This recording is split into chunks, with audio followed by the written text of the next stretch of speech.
Hey guys, let's do a Outer Worlds review. So, um,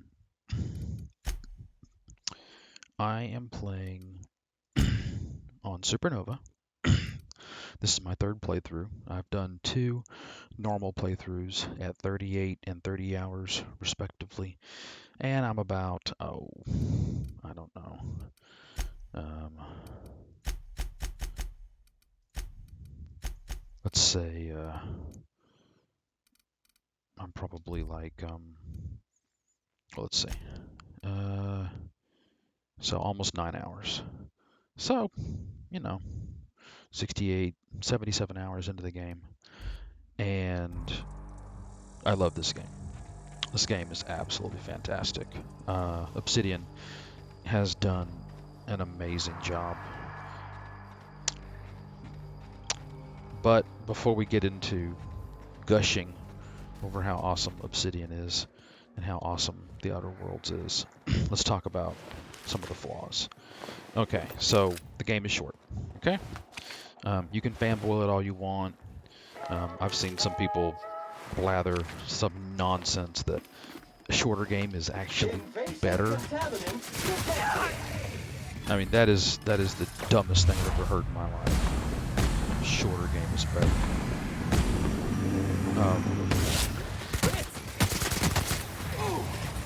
I mean, that is just stupid. The longer the better. Okay? Especially when it comes to RPGs. And, at 38 hours, I did everything I could find. I ran every quest. I read every journal entry, every computer entry. I got all the backstory, and some of the places have pretty good backstories, and some of the places it's your standard fare. Oh, I was messing with the robots, and the robots went crazy and killed everyone. I mean, and that's fine. It doesn't have to be Shakespeare every time, right? So, um, the game is short. The opponent variety is lacking. Okay, I mean that's just all there is to it. There's not enough variety in the opponent's base. The game needs more bad guys. Okay, that's just all there is to it. There's not enough variety. Here I'm on Roseway, and you've got basically marauders, and you've got some. You've got. Oh, I've been waiting for this. You've got these raptidons. Oh, that's a lot of raptidons. Let me switch. Recycle back to industrial stain. Nice hit. Job And classification. Flawlessly finished. that's and canids, and you've got canids on the starter planet, and you've got robots on the starter planet, and so the opponent um, variety is low. The game could certainly benefit from about 5 to 6 more enemy types. Would be nice to mix things up a little bit. The weapon variety is a little on the low side.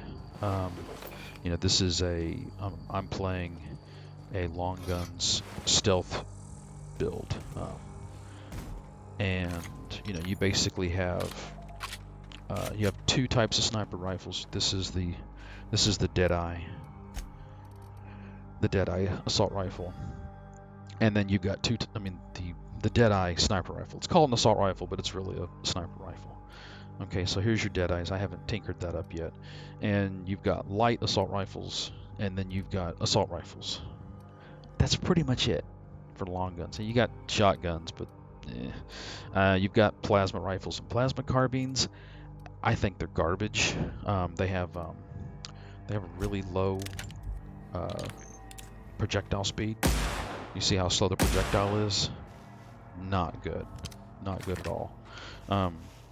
So, opponent variety, weapon variety, lacking.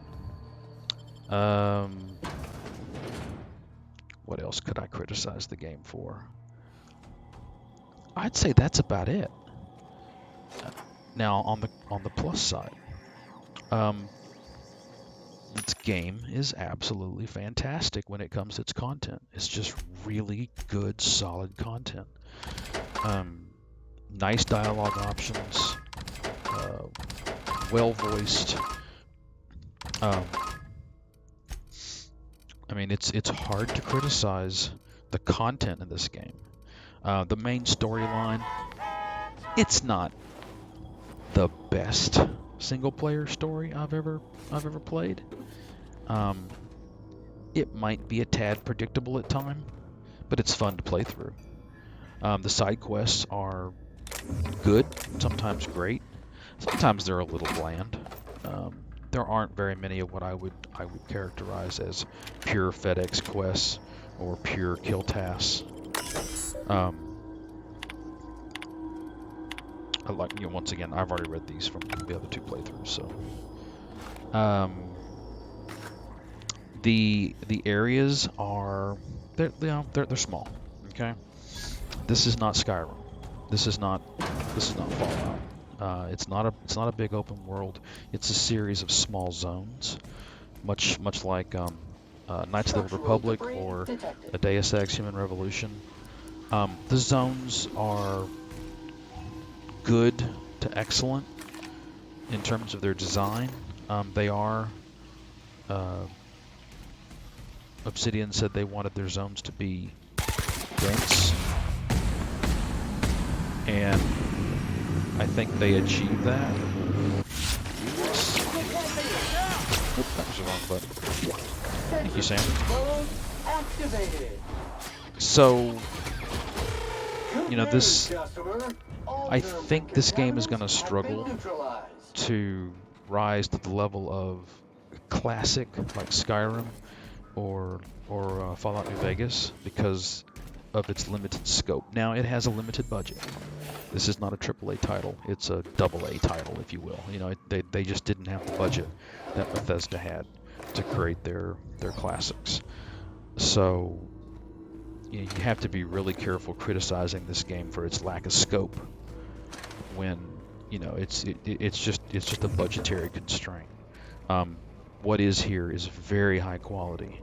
In terms of fit, finish, and polish, I have had one crash to desktop in all of the hours I've played.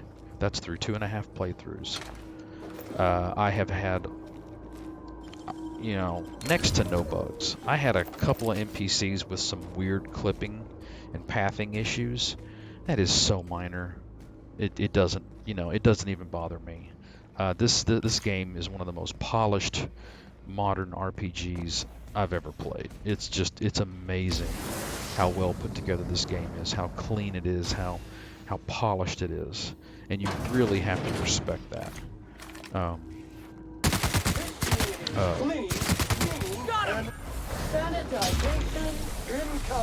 You know, you just don't see games this stable, this clean, this nicely put together. Now, the combat. You've been watching me play. You know, I've played every single Fallout game ever made.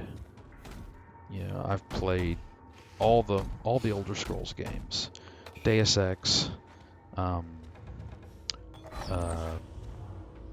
trying to think. You know, if it's a shooter style RPG, I've played it. You know, Assassin's Creed, which not really an RPG. I guess the latest Assassin's Creed Odyssey is more of an RPG. I don't want to start that argument. The Witcher, love The Witcher 3, fantastic game.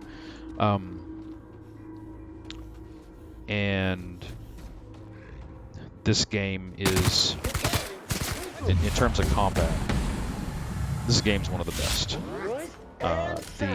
The gunplay is absolutely fantastic. This is the best gunplay of a game of this genre that I've ever played. It's absolutely fantastic. The guns work great.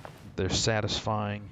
Um, you know, you think about a game like Mass Effect, which to me, Mass Effect initially was rather frustrating because I didn't understand why I was missing. And then when I got into the skill system and I started to put it all together, then it made sense, and I wasn't quite as upset.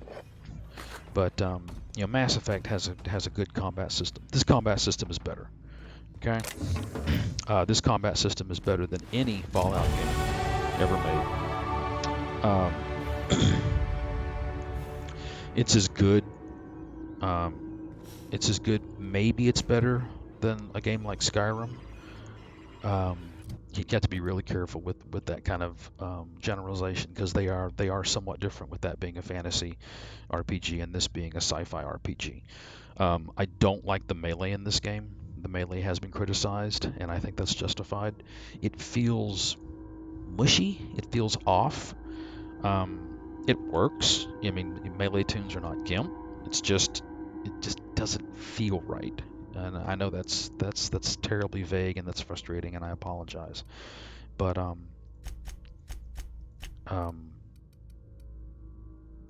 yeah. So the combat's great.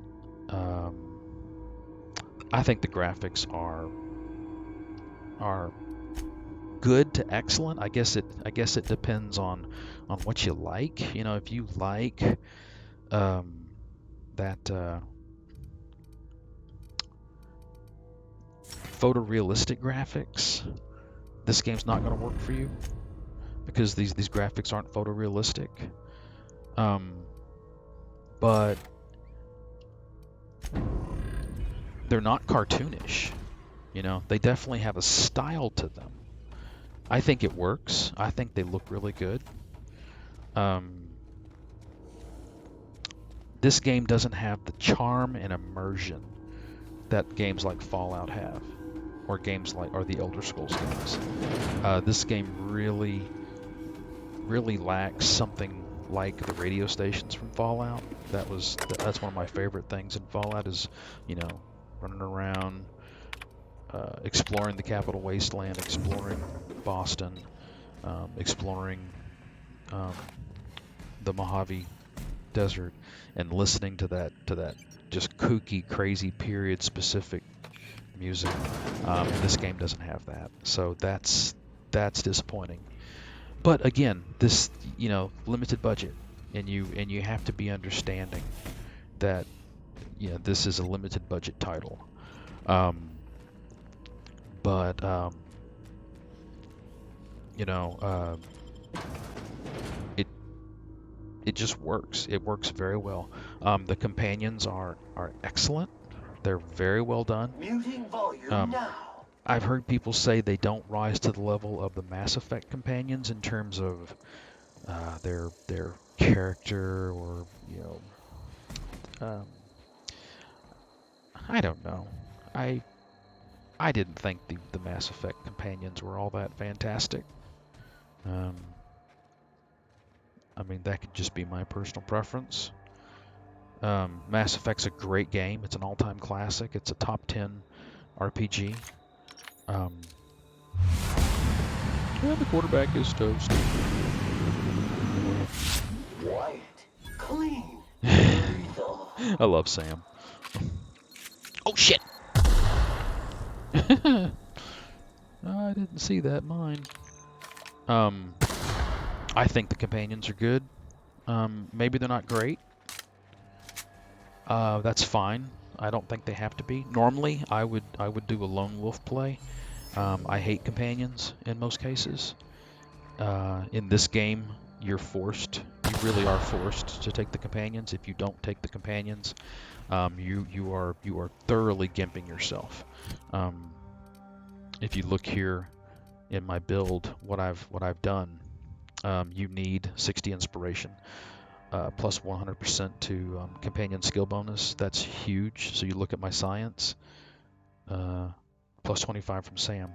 Look at my lockpick, 22 from Felix, and so on and so on and so on.